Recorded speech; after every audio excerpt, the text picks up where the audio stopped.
Magandang umaga pong muli at purihin ang Diyos sa buhay ng bawat isa sa inyo. So, kung inyo pong nababalita yung nangyayari ngayon sa Israel, kung nag-update kayo, may makikita kayong mga bago at kakaiba na hindi pa nangyari 50 years ago. Matagal na hindi naganap, pero ngayon medyo hindi lang ito historical, kundi ito ay relevant sa biblical prophecy. Kung pag sinabi kong biblical prophecy, yun po yung mga nakalagay dito sa Biblia, sa hula na sinabi ng mga propeta ng Diyos. No? Ang propeta ng Diyos, sila yung ginagamit ng Panginoon para magpahayag kung ano ang magaganap sa darating na panahon. Pinangunahan ng mga major prophets na tinatawag. Okay? So, kung inyo pong natatandaan, last Sunday, ang mensahe natin, sino nakakaalala? Last Sunday. Empowered, yung nakaraan. May sinundan pa yan, yung isa. Ano ba yon? Hearing God's Word matters a lot. Okay? So, kaya po isiningit yung empowered kasi yun ang nakakalimutan ng maraming Kristiyano. Kaya, kadalasan sa mga Kristiyano ngayon, ikaw ayoko, nahihiya ako. Ayoko, hindi ko alam. Diba? Tama, yun ang kahinaan ng maraming Kristiyano. Pero hindi yun dapat mangyari. Lalo na ngayon na nasa dulo na tayo ng kapanahunan. Yung po sinasabi ko madalas, pag ako ay nagla-live sa YouTube. At natutuwa ako na mayroong mga nagtatanong. Mayroong natutuwa na nagsishare tayo ng salita ng Diyos. So, ngayon naman, ay the importance of reading God's Word. You can be blessed and you will be blessed by reading the Word of God, by hearing the Word of God, and by keeping the Word of God. Tatlo yan. Okay, the book of Revelation offers a particular blessing to those, number one, who read, to those who hears, and to those who do what the Bible says. Kaya, mapahalag ka kung ikaw pa ay nagbabasa ng salita ng Diyos. Paano kami? Malabo ng mata, wala pang salamin. Alam nyo, pwede kayong makarinig ng salita ng Diyos, mapahalag pa rin kayo. Amen? Pero mas higit na mapahalag tayo kung yung napakinggan natin, yung ating nabasa ay ginagawa natin. Amen? Yun yung pinakamaganda. At dito pa lang sa pagbabasa, sinabi na ng Panginoon, you will be blessed by the Lord. Dito po sa ating teksto, gagamitin po natin na text ay Revelation chapter 1, verse 3. Yan. Punta po tayo doon. Revelation chapter 1, verse 3. Ito po ay napakahalaga na dapat malaman ng bawat isa sa atin, lalo na sa ating kapanahonan ngayon. Sabi rito sa New Living Translation na ginagamit ko, sabi rito, God blesses the one who reads the words of this prophecy to the church. And He blesses all who listen to its message and obey what it says, for the time is near. Tayo po muna ay dumulog sa Ama sa ating panalangin. Dakilang Diyos, muli po nagpapasalamat kami sa iyo for giving us this day para makinig ng iyong mensahe. At salamat o Diyos sa mensahe na inilaan mo ngayong araw na to. Dalangin ko na bigyan mo kami ng unawa, lalo na itong mga nasa huling kapanahunan, Panginoon, na makita namin, maintindihan namin ang mga kaganapan ngayon. And teach us, Father God, and allow us to be ready for your coming.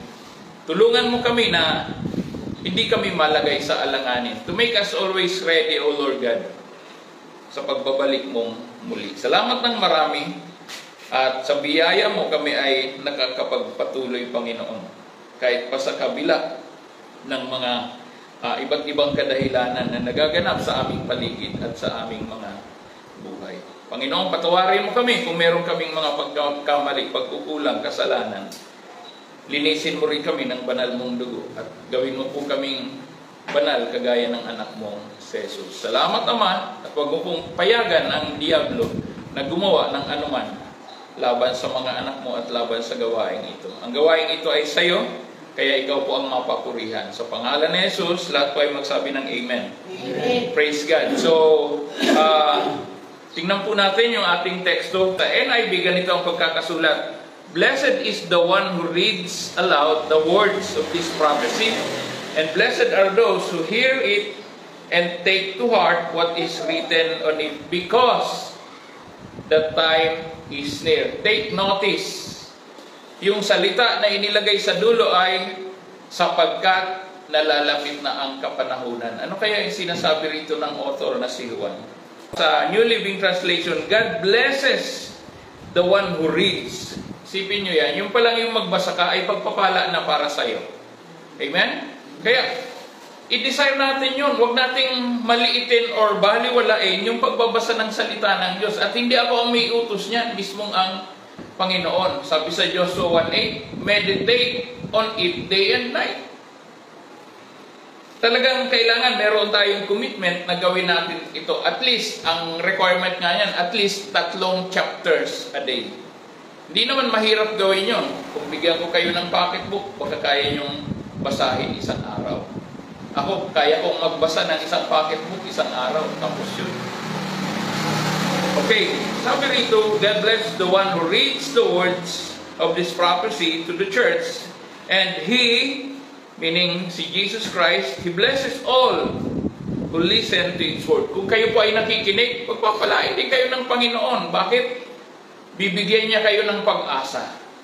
Bibigyan niya kayo ng regalo ng pananampalataya. Yun yung mga, kaya tayo tinuturing ng Biblia na mapalad. At ano pa? Blessed are those who listen to its message and obey. Mas lalong pagpapalain ka kung ikaw ay sumusunod na gawin ang mga nakasulat dito, sapagkat, sabing ganon, malapit na ang kapanahunan. The time is near. Okay. The book of Revelations. Ito pong Revelation, sa ibang translation sa Tagalog, ang tawag yan ay Apokalipsis. Yan po yung original na translation sa Greek. Apocalypse or Apokalipsis sa latest na translation niya. At this book is all about what He has seen. Sino ba ang nagsasalita dito? Si Jesus Christ.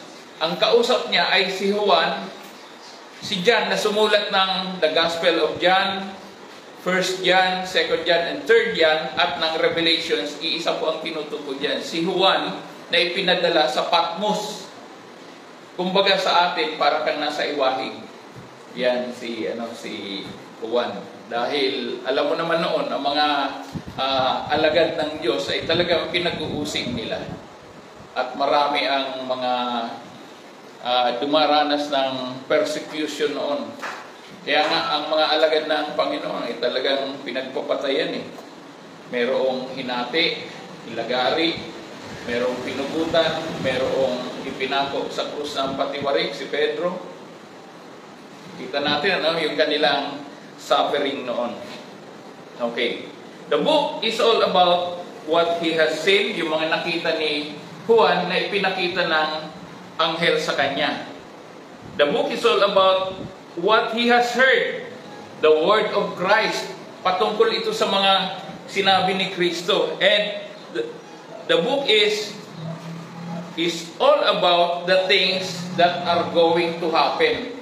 At ang aklat na ito ay, ang laman ay yung mga bagay na mangyayari sa darating na panahon.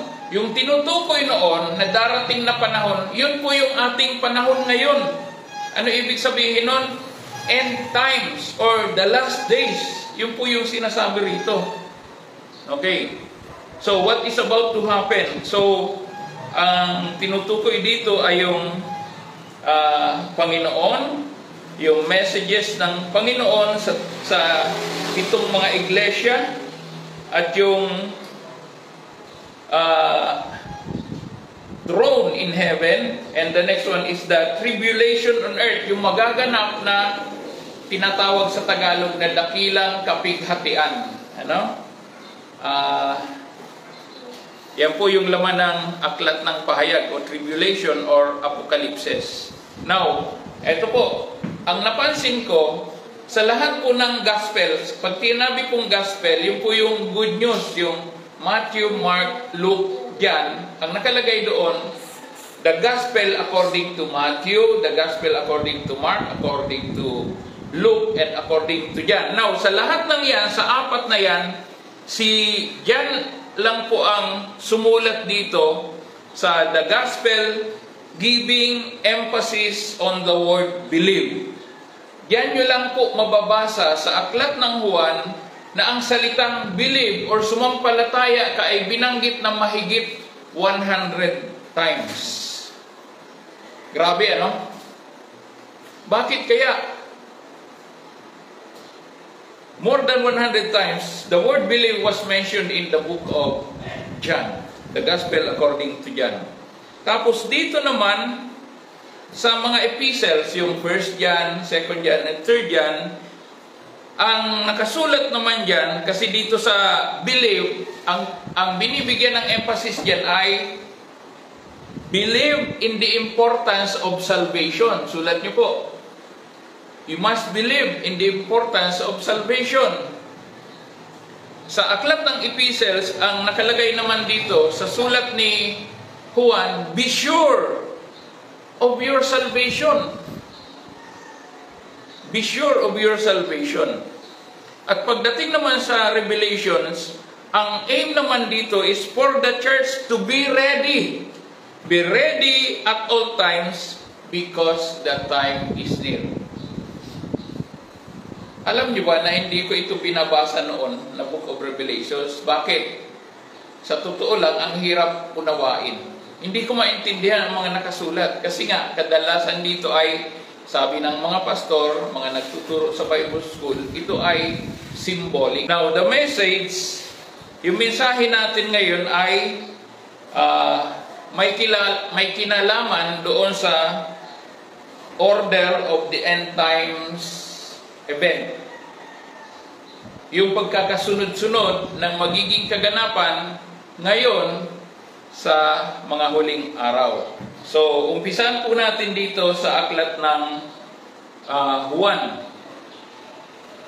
Sa John chapter 14, verse 23. Sulat niyo po yung mga verses para matandaan natin. John chapter 14, verse 23. Sabi rito ng Panginoon, all who love me will do what I say, and my Father loved them, and we will come and make our home with each of them. Ulitin ko po, all who love me will do what I say. Yung daw lahat ng mga nagmamahal sa Panginoon ay gagawin ang lahat ng kanyang sasabihin. At pagdating dito sa verse 29, sabi niya ganon, I have told you these things before they happen, so that when they do happen,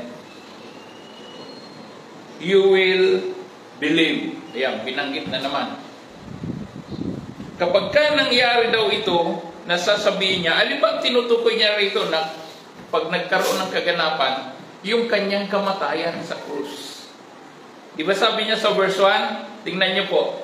Sabi niya sa verse 1, pag tinignan niyo yung salita dito, don't let your hearts be troubled. Trust in God. Trust also in me. Alam niyo ba kung bakit niya sinabi yon? Balikan niyo sa chapter 13. Sinabi niya kasi diyan sa mga alagad, sabing ganon, na siya ay aalis muna at hindi niyo na ako makikita. Kaya pagdating sa John chapter 14, sabi ni Philip, Panginoon, hindi mo naman sinasabi kung saan ka pupunta. Sabi ng Panginoon sa kanya, Philip, ang tagal mo na magkakasama tayo, 3.5 years na magkakasama tayo. Hindi mo pa alam kung saan ako pupunta? Sabi niya, hindi namin alam kung saan ka pupunta at kung ano ang daan papunta sa pupuntahan mo.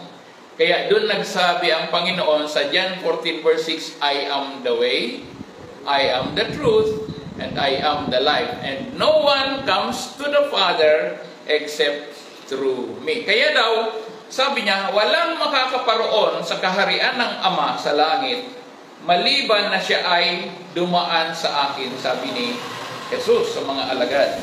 Okay, kasi hindi nga nila naintindihan yung sinasabi ng Panginoon na siya ay aalis muna. Ngayon, sabi niya, gaano ba talaga kahalaga ang pagbabasa ng Biblia o ng salita ng Diyos? Okay, balikan muna natin dito sa Revelations 1 verse 3. Okay.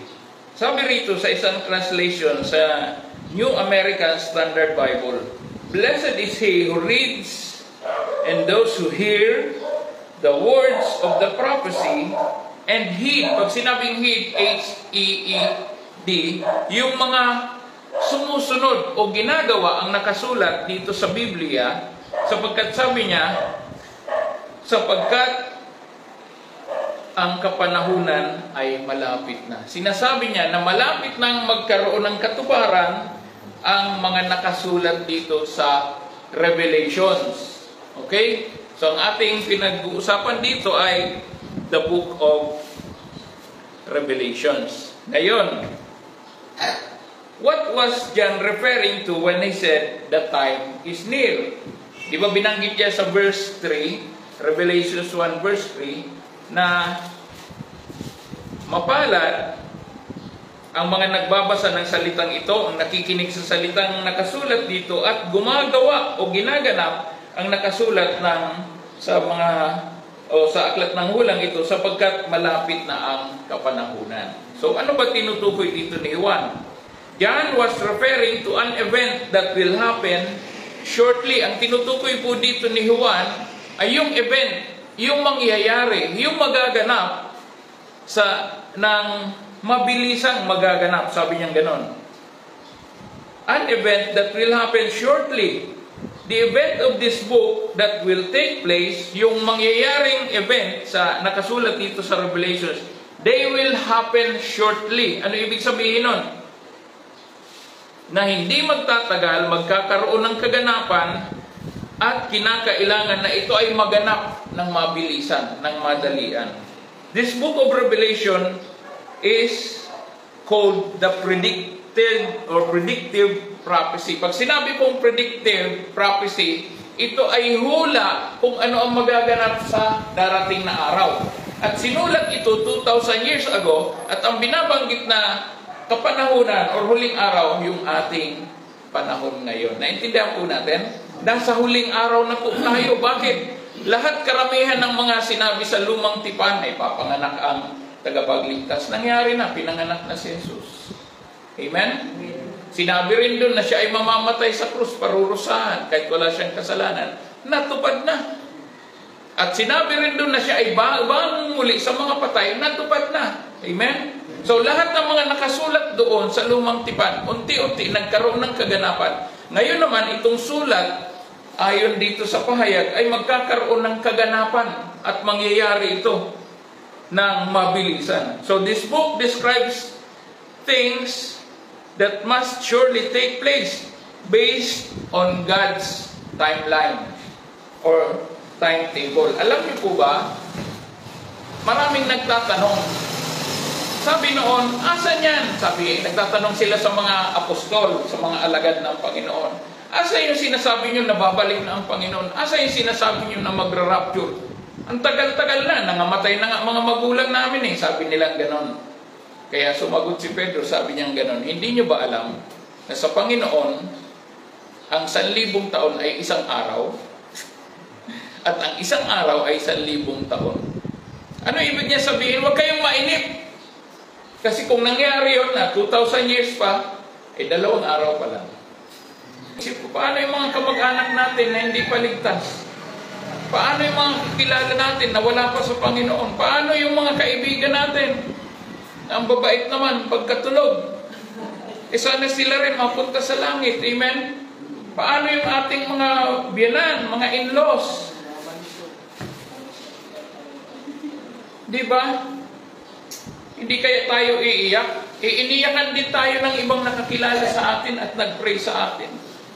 Kami noon, nung hindi pa tumatanggap sa Panginoon, hindi ko alam, ang nanay ko pala araw-araw nananalangin para sa amin. Until one day, 2 kaming magkapatid, para kaming kambal, sabay kaming tumanggap sa Panginoon. Yung sinundan ko, barkada ko kasi yun kaibigan ko, kapatid ko. Ang sarap na may kaibigan na kapatid. Sabay kami nakakilala. Sabay din kami naging elder ng church na pinanggalingan namin. Kaya sabi ko, may ginagawang Panginoon. Then sumunod yung bunso naming kapatid. Tapos lately lang yung kapatid na sumunod sa akin nakakilala sa Panginoon. Kaya sabi ko, praise the Lord. Lahat naman kami, mga Katoliko. Kaya lang, pag kumilos ang Diyos, pag ipinag-pray mo yung mga kamag-anak mo, may gagawin ng Panginoon. Naniwala po kayo. Kahit yung mga anak natin, ayaw mag-church ngayon. Pag-pray lang, iiyak sa Panginoon. Sana nga, lahat sila makakilala sa ating Panginoon. Dahil pag dumating ang rapture, tapos na ang lahat. That will be the end of the church age. So sabi rito, the book describes things that must surely take place based on God's timetable. Hindi po yung oras natin ang nasusunod, hindi yung gusto nating panahon ang nasusunod, kundi yung timetable ng Panginoon. Amen? Ewan ko, sa iba, hindi nila napapansin yan. Baka akala nila, karaniwan lang yung nagaganap sa Israel. Ibig sabihin po, shortly here means quickly, yung sabing shortly, or suddenly, coming to pass. Yun po ang ibig sabihin ng event na binabanggit sa Revelation. Ibig sabihin po, pag nangyari ang event na ito, it will be sudden. Mabilisan.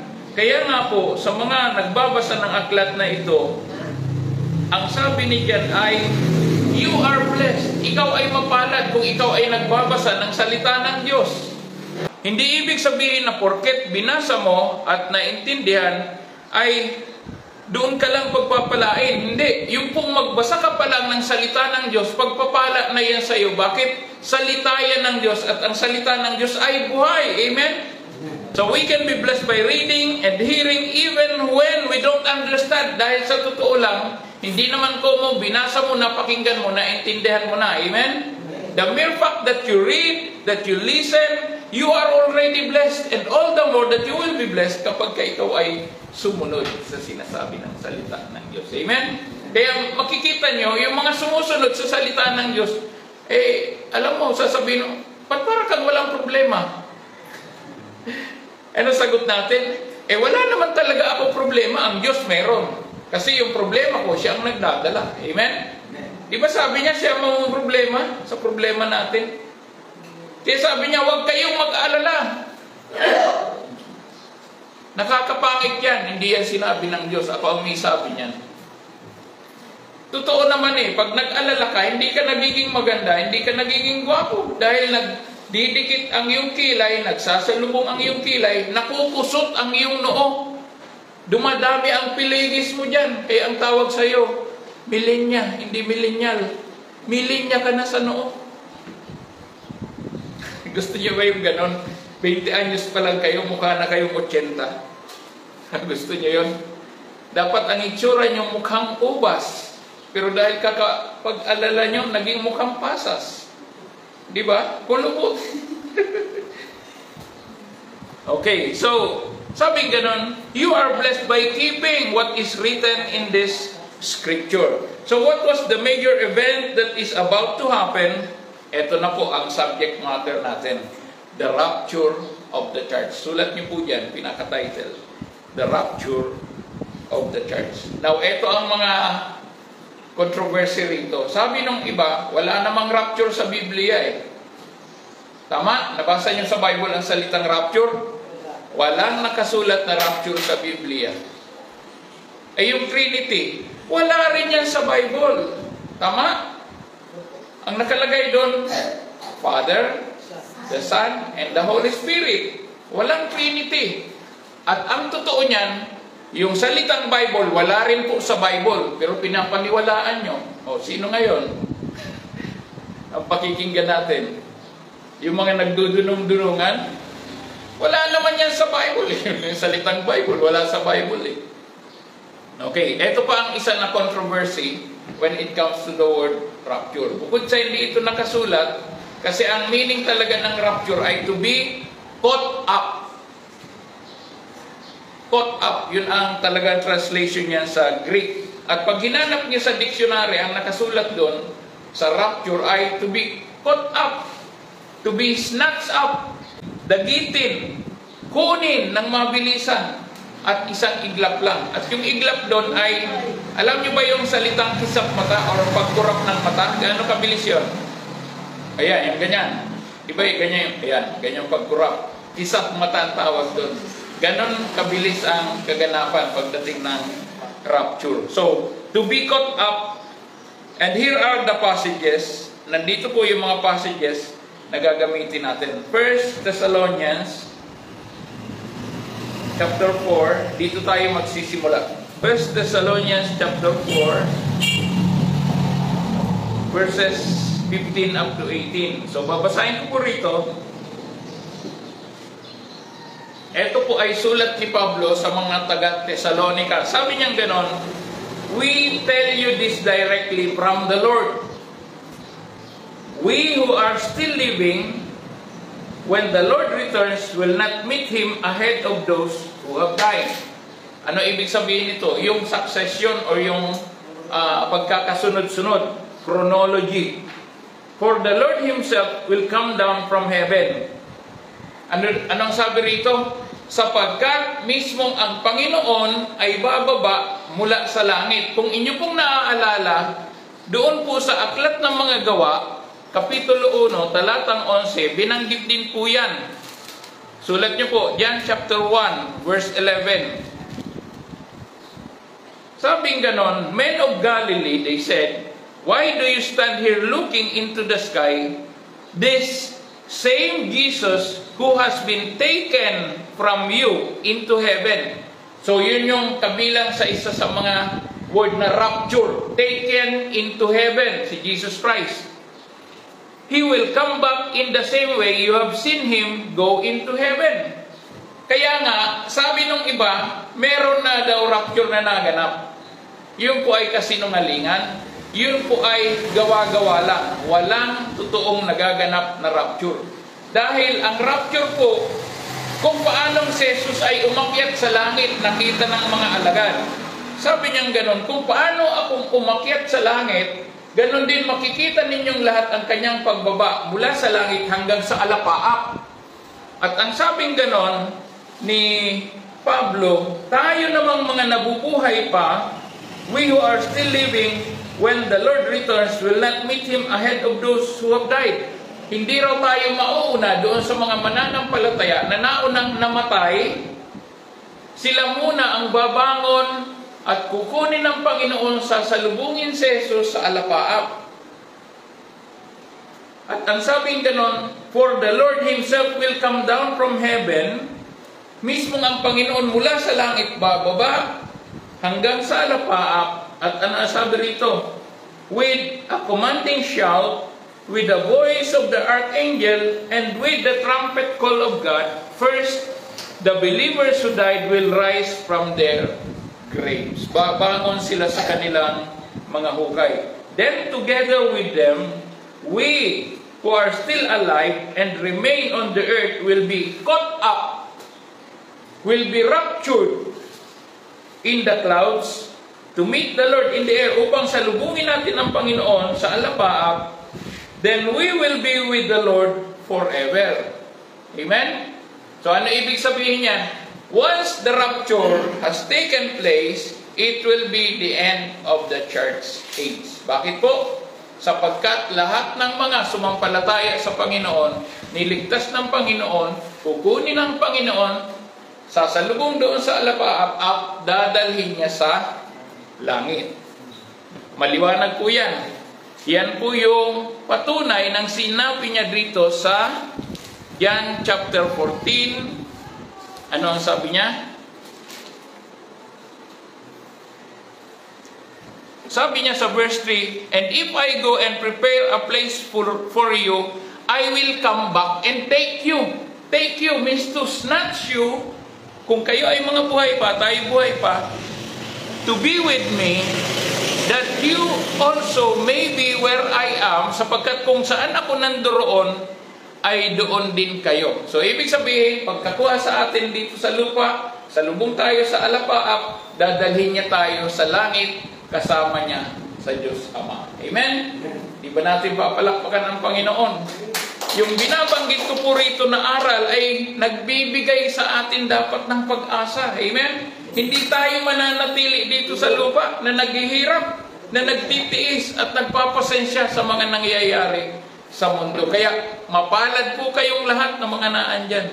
Kayong mga nakikinig, kayong mga nanonood, sapagkat kung kayo ay sumampalataya sa Diyos, kasama kayo ng Panginoon doon sa langit. Amen? Siyempre magtatanong ka, ano kaya itsura namin sa langit? Pag-uusapan natin yan mamaya. Excited na ba kayo? Si Ate Linda kaya, ano itsura mo sa langit? Pipilay-pilay pa rin kaya? Hindi na. Maganda na ang tungkod mo doon, ano? Wala nang tungkod. Wheelchair nang maganda. Wala na rin. Dahil yung mga katawan natin na nabubulok, papalitan ng hindi nabubulok. Amen? Sabi niyang ganon, ang mismong Panginoon ang bababa mula sa langit, at sabing ganon, kasabay ang malakas na sigaw, kasabay ang tinig ng mga anghel, at kasabay ang trompeta na panawagan ng Diyos, at ang mga namatay na una ng mga mananampalataya ay silang unang babangon sa kanilang mga libingan. Then together with them, we who are still alive and remain on the earth will be caught up in the clouds to meet the Lord in the air. Then we will be with the Lord forever. Amen? Grabe, ano? Wala na. Para sasabihin, goodbye doon sa mga naiinggit sa amin. Goodbye doon sa mga gumagawa sa amin ng kalokohan. Yan na kayo. Kawawa naman sila, no, di ba? So, yun po ang event na mangyayari. Yung sinasabi rito sa 1 Thessalonians 4:15. Number 2 na reference, 1 Corinthians chapter 15 verses 50 up to 57. Yan, babasahin natin. Sabi gano'n ni Pablo sa mga taga-Korinto, what I am saying, dear brothers and sisters, is that our physical bodies cannot inherit the kingdom of God. Ito ra mga katawan natin na physical, hindi ito makakapagmana ng kaharian ng Diyos. At ang sabi niyang ganon, these dying bodies cannot inherit what will last forever. Verse 51, but let me reveal to you a wonderful secret. O meron daw siyang sikreto na kanyang ihahayag. Reveal. We will not all die. Ay kasi, diba, lahat naman talaga tayo nakadestino para mamatay lahat. Kaso, kung dumating ang Panginoon o yung tinatawag na rapture at abutan tayong buhay, ito ang sinasabi ni Pablo. We will not all die, but we will all be transformed. Ibig sabihin, kay patay ka, kibuhay ka, yung katawan mo ay papalitan ng Diyos ng hindi nabubulok na katawan. Katawang makalupa, papalitan ng katawang makalangit. Amen? Hindi na tayo magkakasakit, hindi na tayo magkakaproblema, hindi na tayo pipilay-pilay, hindi na tayo mag-wheelchair, hindi na tayo iinom ng mga pain reliever na yan, dahil hindi na natin kailangan yan. Amen po ba? Hindi na tayo iinom ng para sa high blood, ng para sa uric acid, ng para sa diabetes, di ba? Sabi nga nung iba, grabe, santambak ang iniinom na gamot. Wala, yung tao gustong mag-survive pa. At ang kaganapan ito, verse 52, 1 Corinthians 15, verse 52, sabi ganon, it will happen in a moment. Ano ba yung moment? Sandali lang. In the blink of an eye, sa ibang translation, in a twinkling of an eye, sa isang kisap mata, yung sabi ko kanina, na isang kurap, ganun kabilis, yung pag-rapture, wala na. When the last trumpet is blown, eto pa isa. May balibalita noon na may rapture na, tumunog na daw ang trumpeta. Sa loob-loob ko, ba't hindi namin narinig sa Antipolo? Yan yung mga false teaching, false or fake news. May pinakita pa silang video, nag-rapture na daw. Mga nakaupo sa may hospital, biglang nawala. Nagtataka naman ako, ba't hindi naiwan yung damit, yung relos, yung cellphone? Aba, pumunta sa langit, dala yung cellphone. Sino ka text me? Di ba? Kita nyo kung anong kulang sa isip eh. Kasi kung matalino ka, mag-iisip ka, mag-rapture, dala mo cellphone, aanin mo yan doon. Ang naiwan lang bag, siguro walang laman. Kung may laman, baka kasama sa ambira. Kaya sabi nung vlogger na yun, sinungalingan po yan. Kaya pag hindi ka nagbabasa ng Biblia, mayroon, hala, rapture na daw, naiwan ako. Naiwan ka. Nananaginip ka, medyo ganyanin mo sa mukha. Tulog ka kasi ng tulog. Nagsasalita ako. Di ba? So, kaya hindi po totoo yun. At marami siyang pinakitang video. 1, 2, 3, 4 na camera. Sabi ko, ba't nandiyan pa sila, pastor? Pati tuloy ako nag-isip. Naiwan kami. Nagkaroon pa ng duda, no? Wala, si pastor, naiwan din. Wala, mga pastor, naiwan. Di ba? Nagkukos ng confusion tuloy. Pag hindi ka aral, pag hindi ka nagbabasa, pag hindi ka nakikinig, pag hindi ka sumusunod sa salita ng Diyos, matataranta ka. Pag ito po ay nagkaroon ng kaganapan, tingnan niyo po sa verse 52. Papakita ko sa inyo ang isang senaryo pag nawala ang mga Kristiyano dito sa lupa. Sabi ganon, it will happen in a moment, iglap. In the blink of an eye, isang kisap mata. When the last trumpet is blown, for when the trumpet sounds, kaya pala patutunigin ang trumpeta upang yung mga naunang namatay ng mga mananampalataya ay babangon. O isipin nung pati patay, maririnig yung trumpet call. Ano pa? Those who have died will be raised up to live forever, and we who are living will also be transformed. So lahat tayo babaguhin ang ating katawan. Itong katawan na may mga peklat, may mga butas-butas, may kulugo, may alipunga, kung anumang diferensya dyan, pilay, putol, kalbo, pingos ang tenga, bungi. Lahat yan babaguhin ng Panginoon. Alam nga naman, binago ka na pagdating mo, may tungkod ka pa, baka bumalik. Lord, doon na lang sa lupa. Babaguhin lahat yan, palapakan natin ng Panginoon. There will be no sufferings in heaven. Amen? No sufferings in heaven. Wala nang luha doon. Wala nang pag-iyak. Wala nang problema. Wala nang pagtangis. We will all be changed. The corruptible body to incorruptible body. Mortal body to be immortal body. Nakita nyo nung si Jesus Christ na resurrect, ano ang nangyari? Nakasarado yung pinto, nagkakatipon ng mga alagad, ay biglang nakapasok sa pinto. Kaya nga, ito pong rapture, dapat sa isang mananampalataya na totoong sumusunod sa Diyos, dapat excited ka. 53, for our dying bodies must be transformed into bodies that will never die. Hindi na raw mamamatay. Wala nang cancer, wala nang diabetes, wala nang stroke. Wala nang sakit sa atay o kung ano man. Wala nang sakit sa prostate. Walang cancer. Wala na lahat yan. Transformed into bodies that will never die. This scripture will be fulfilled. Amen? Ang salitang ito ay magkakaroon ng katuparan. Kaya sumampalataya ka, kaya hindi magaganap ito dahil ito ay sinabi ng salita ng Diyos. Amen? Hindi ba may sabi niya? Binasa ko lang yung nakasulat dito. And this scripture will be fulfilled. Sulat niyo po yan. 1 Corinthians chapter 5, verse 54. This scripture will be fulfilled. Death is swallowed up in victory. Ano ibig sabihin nun? Napagtagumpayan na natin ang kamatayan. Wala nang kamatayan sa mga anak ng Diyos.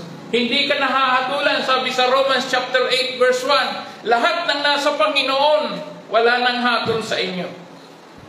There will be no condemnation to those who are in Christ Jesus. Kung ikaw ay na kay Kristo, wala nang hatol para sa iyo. Wala nang death sentence. Wala nang death penalty para sa iyo. Amen. Palakpakan natin ang Panginoon. Sabi rito sa 55, O death, where is your victory? O death, where is your sting? Nasaan ang iyong kamandag? Nasaan ang iyong katagumpayan, kamatayan? Wala na. Sapagkat ang kasalanan, yan ang kamandag na nagre-resulta sa kamatayan.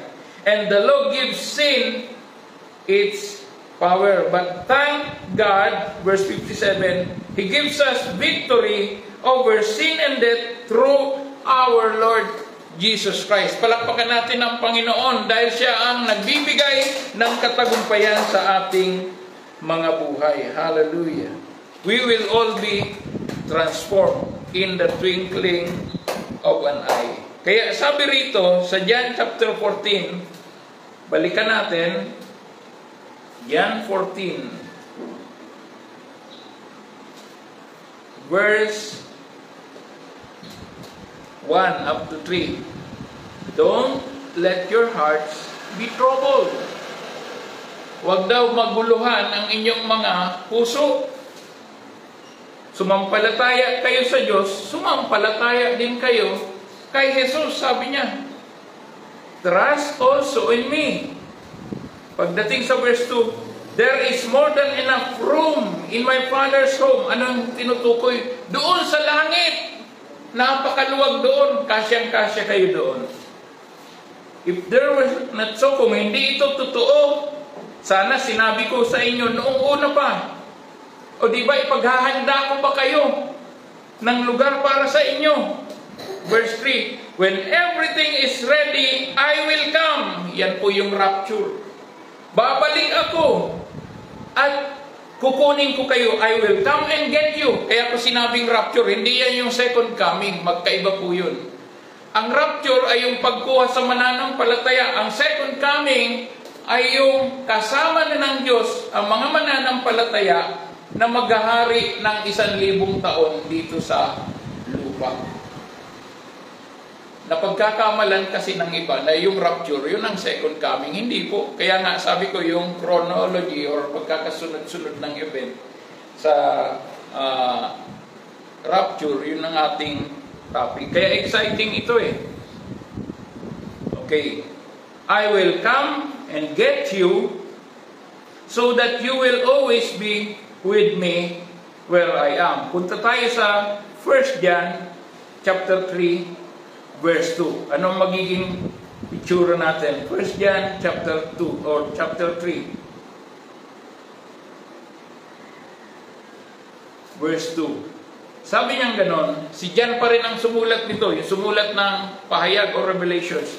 Dear friends, we are already God's children. Now, once na ikaw at ako ay nasama sa rapture, sa pagdagit ng Panginoon, pag kinuha niya tayo habang buhay pa tayo, mapupunta na tayo sa langit, we are eternally secured. Sulat niyo po dyan.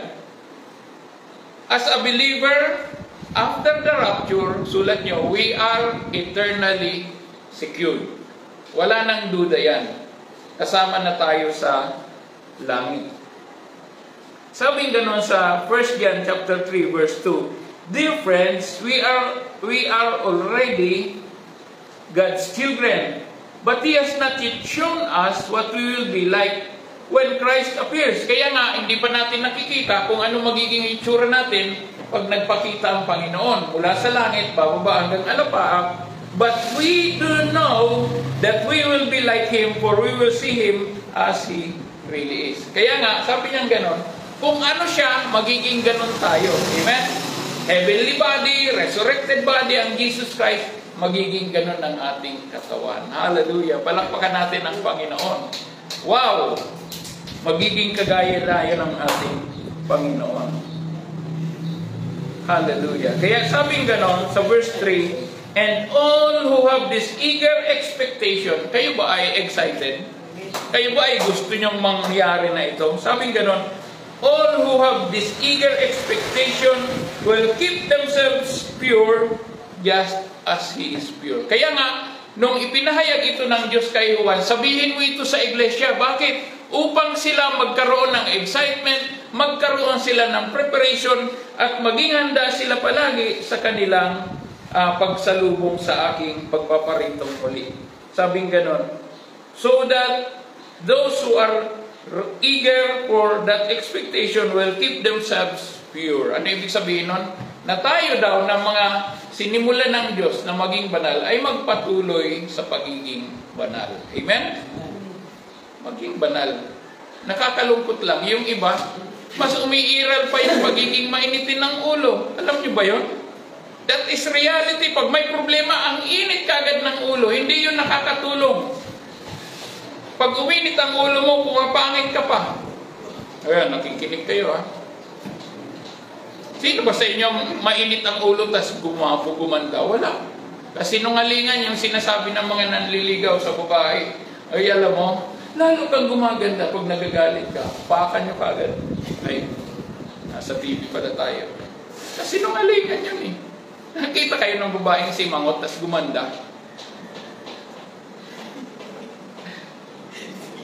O diba? Kaya hindi ako maganda, diba? Kasi parang nakasuwano. No? Ayun. Inagaya ko nung bata. Hallelujah. Kaya nga, nung inaaral ko ito, sabi ko, hindi bali wala akong tulog, basta may turo ko yung tama. May pakita ko lang na ito ay malinaw. At alam niyo ba, after the rapture, yun ang end of the church age. Tandaan po natin. Ngayon, sinasabi ng ibang mga false teachers, ang rapture daw magaganap after the tribulation. Sabi ko, parang inalisan ng utak nito ang Diyos. Ba't ka pa pahihirapan ng Diyos doon sa Great Tribulation sa kakakukunin? O yan, total naman, nahirapan ka na, kukunin na kita. Ganun kaya mag-isip ang Diyos? Di ba ba? Nonsense eh. Kaya ka kukunin para hindi mo na maranasan yun. Alam niyo kung ano ang ginagamit na talata? John 16 verse 33. Tingnan niyo po kung ano nakasulat doon.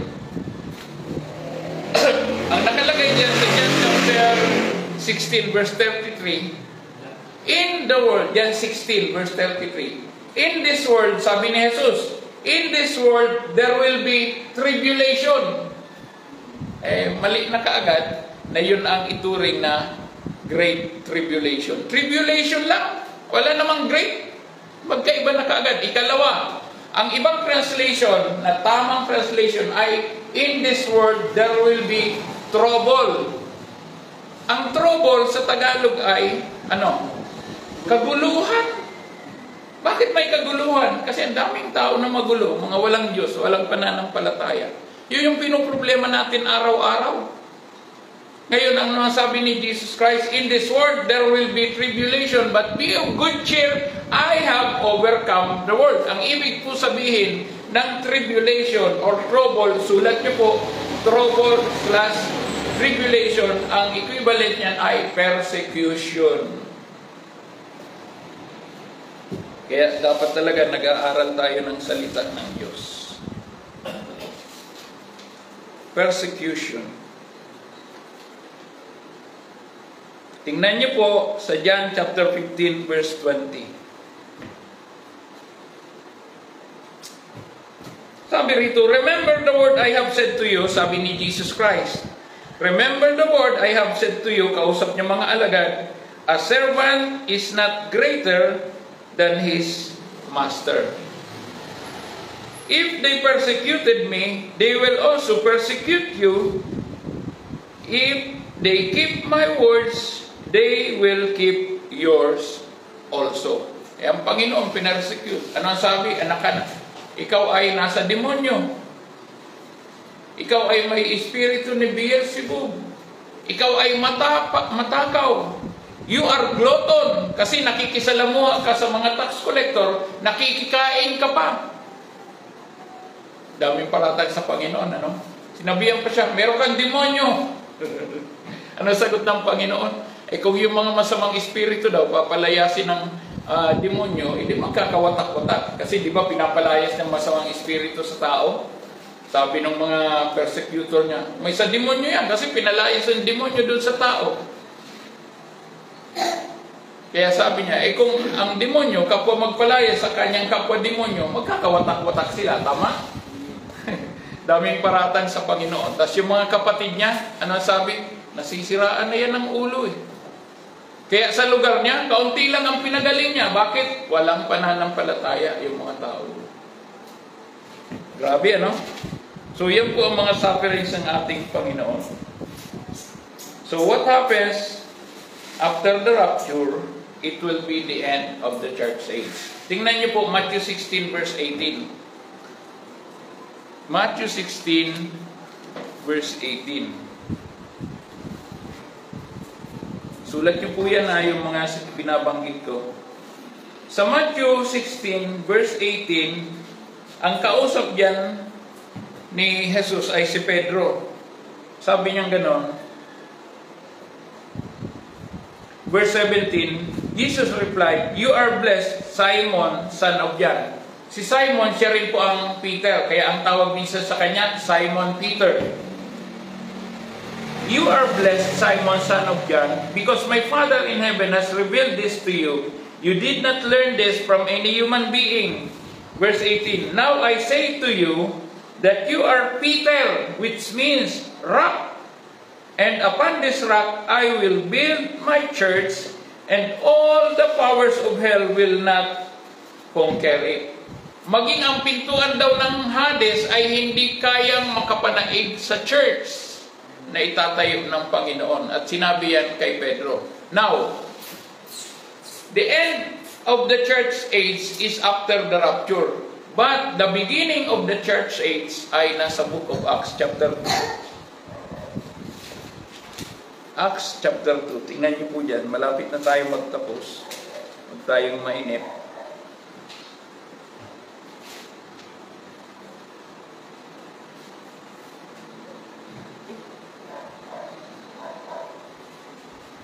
Acts chapter 2 verse 42. Ito ang nangyari.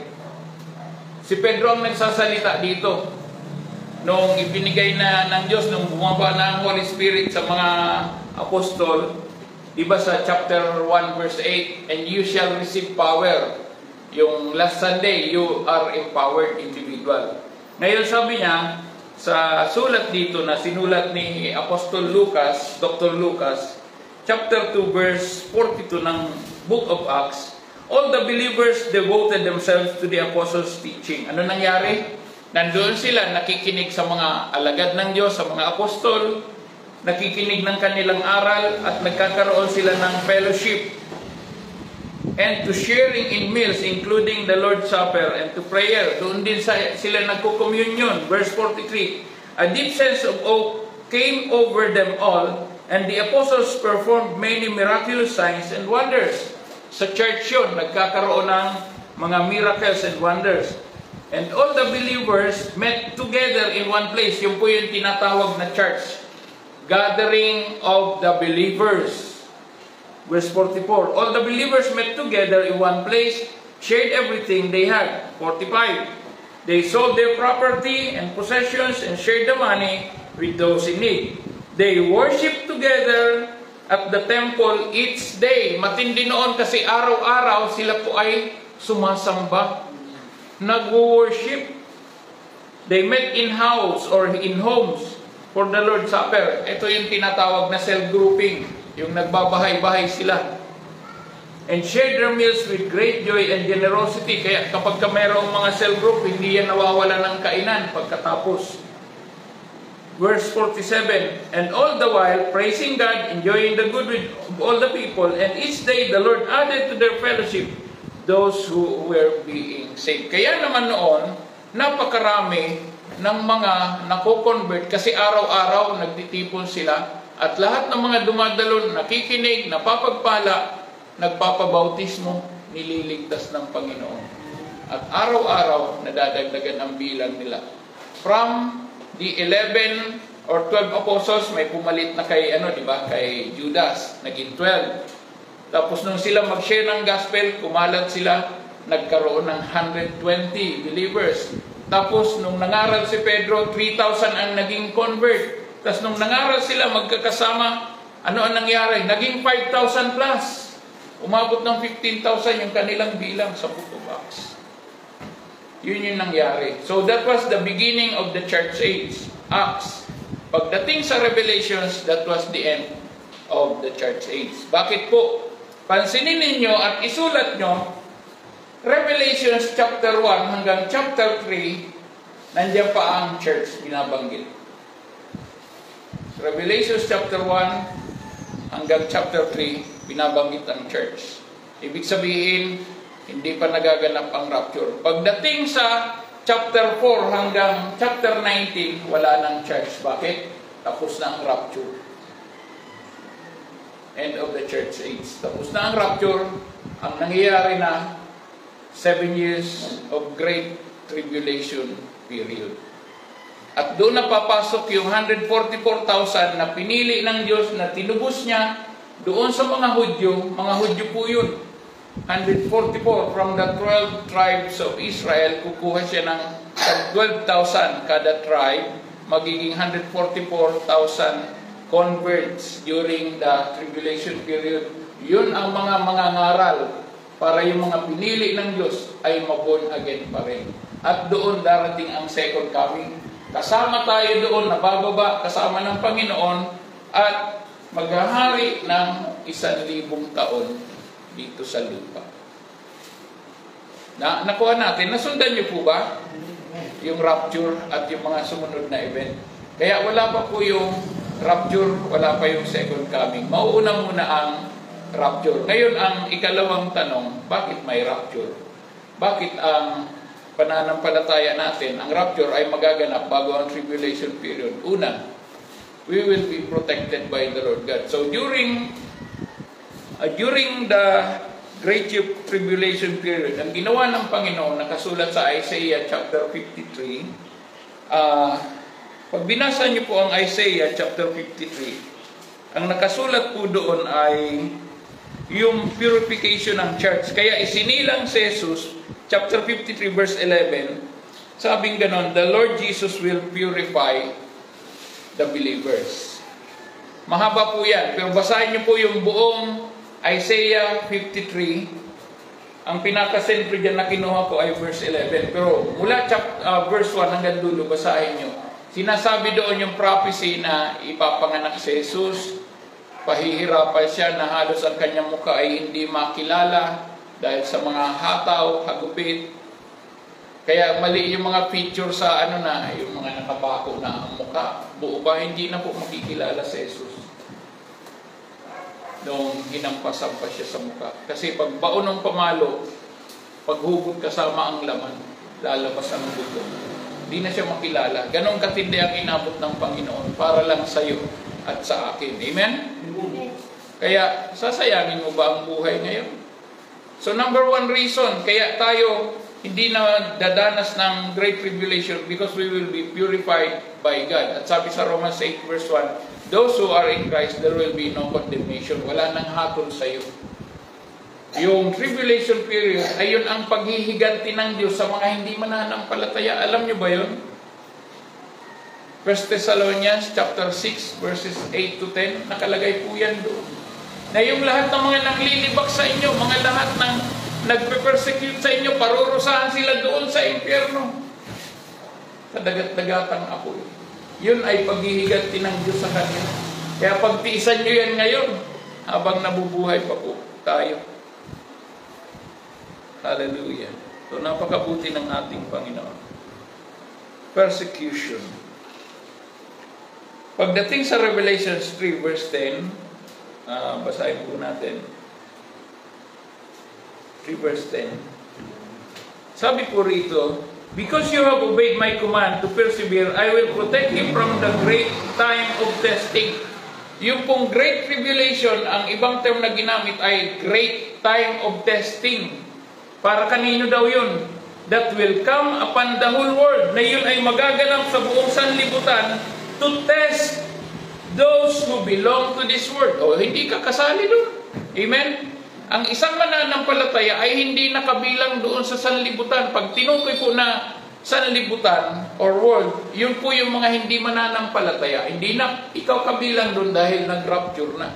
So paano ka pang dadanas ng Great Tribulation period? Amen? So nawa sa umagang ito, meron tayong natutunan at maging daan ito para tayo po ay patuloy na magsumikap, make every effort. Sabi nga ni Peter, make every effort na masumpungan tayo ng Diyos sa kabanalan. Tayo pong lahat ay tumungo.